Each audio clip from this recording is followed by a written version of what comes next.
Hey, this is Professor Simmons, and I'm going to talk to you today about how to create a booklet codex. The booklet codex is a simple structure that you can create at home. You can use whatever materials you have around. It fits nicely in your hand. It's a small size, about 4 by 3 inches. And the sequence of 28 pages allows you enough space and time to create a variety of different types of content. Also, there's no sewing included and no messy gluing. These are some of the materials that I would suggest for this project. Not all of them are essential. It depends on how much texture and color and pattern you'd like to add. In this demonstration, I'm going to show you how to do some simple printmaking with water-based media and household textural materials so that you can add a kind of background to each page. This is what the finished model looks like. Inside there are 5 signatures. Each signature is made of a single folded page, 8.5 by 11 inch text weight paper. These are then combined together into the book, which has 5 signatures and a soft cover on the outside. I would suggest looking around the house for some household materials. In this video, I'm applying a mixture of gouache and water to some bubble wrap.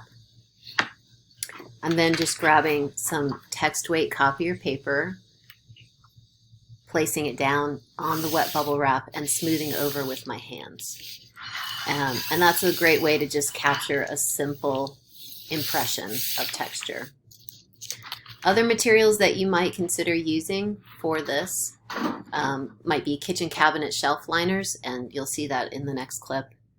Perhaps cardboard, old placemats, and even materials like rags can be dipped in wet water media and pressed onto text weight paper. It doesn't really matter what kind of water media you're using, it just has to stay wet for a few seconds as you grab your sheet and place it and press. So you could really use anything you have around the house. You might even find that working with something like tea or coffee is interesting if you really don't have a set of watercolors or paints around the house.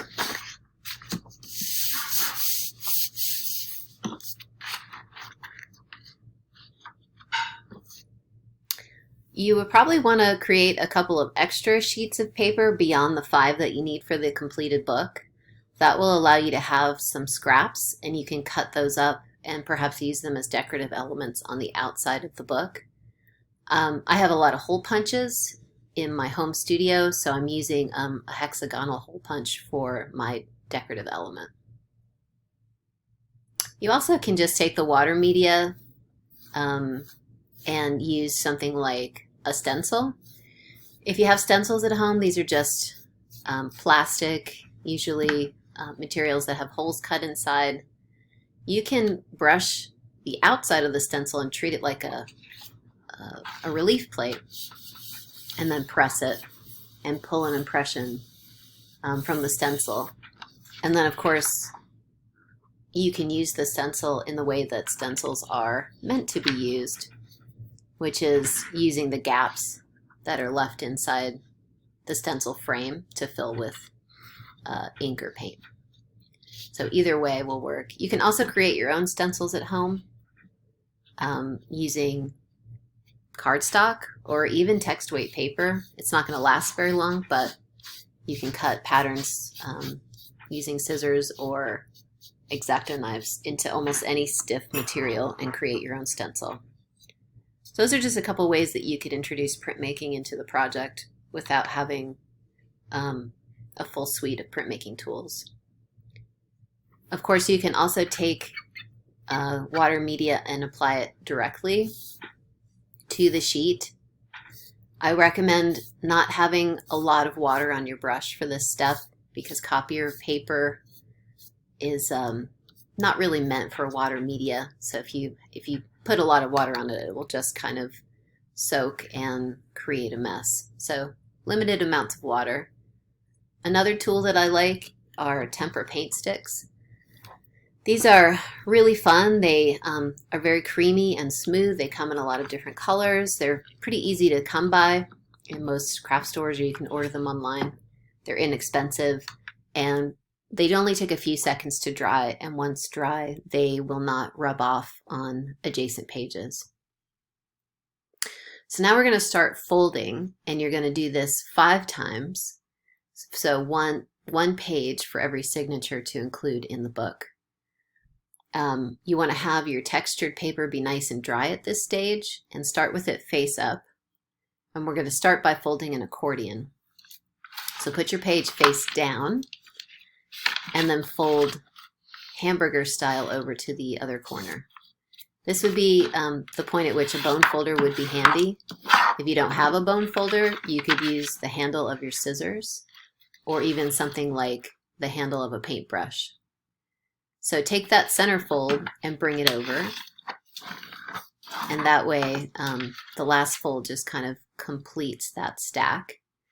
If you do your accordions this way, your accordion will be much more precise, and all of the sections of the accordion will be equal. Now fold it away from yourself, so you're covering the decorative side, and you're making a long fold this time, also known as a hot dog fold. Open it back up, and now you have 8 panels.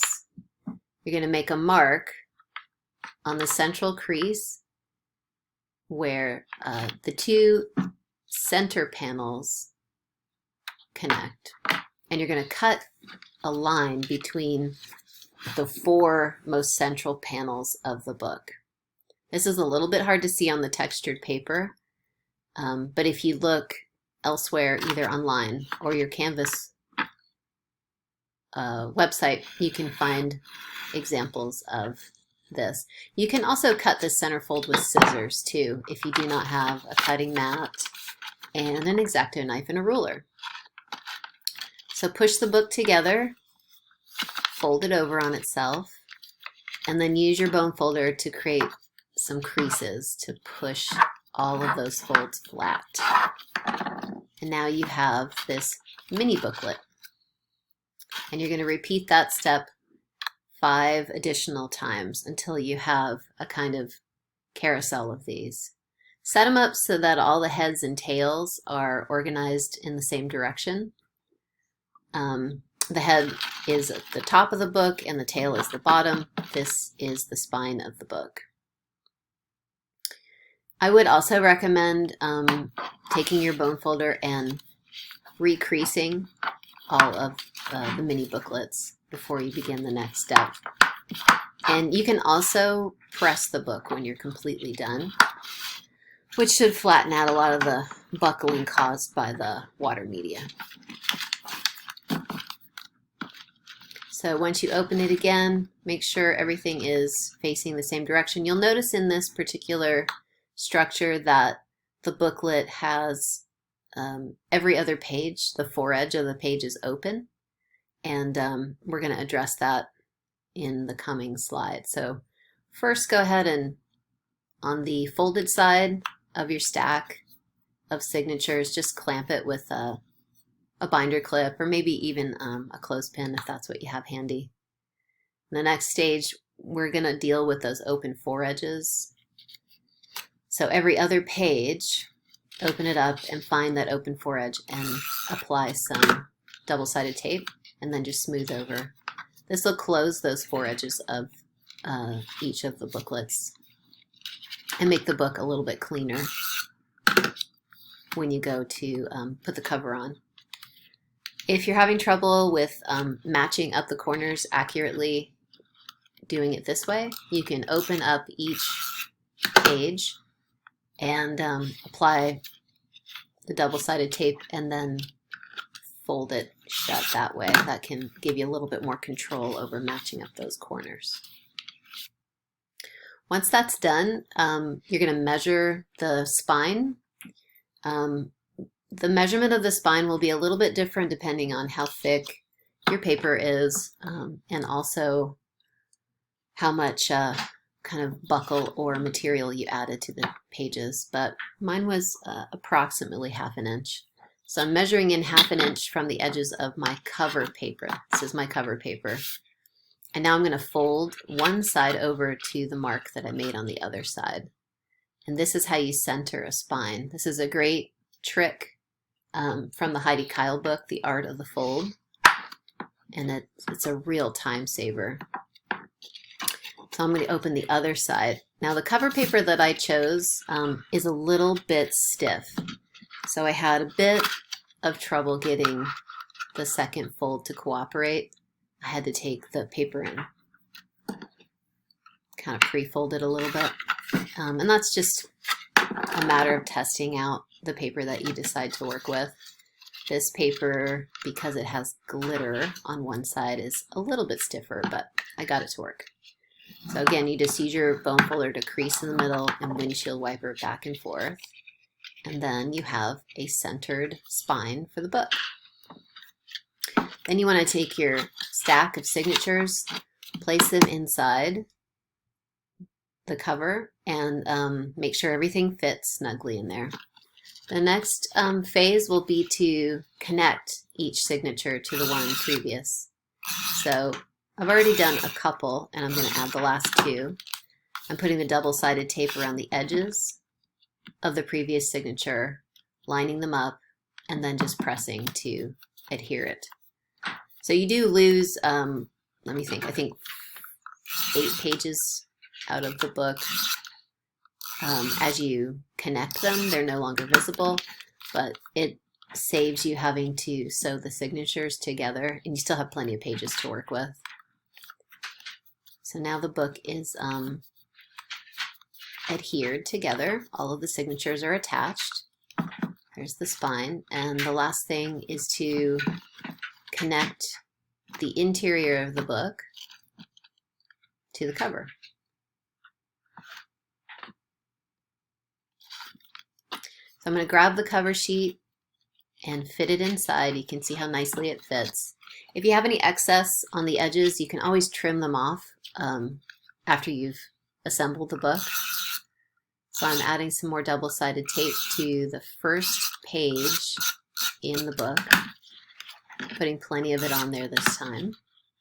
And I'm going to line it with the spine. And since it's a small book, it's just really easy to line up, just eyeballing it.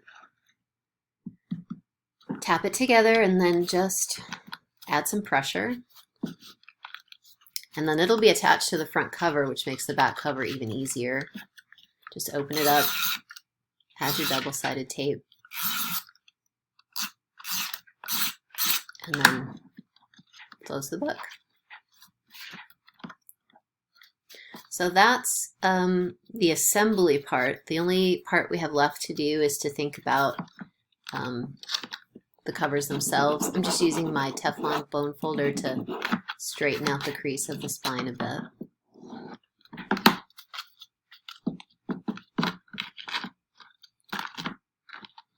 And then lastly, I'm going to add some decorative elements.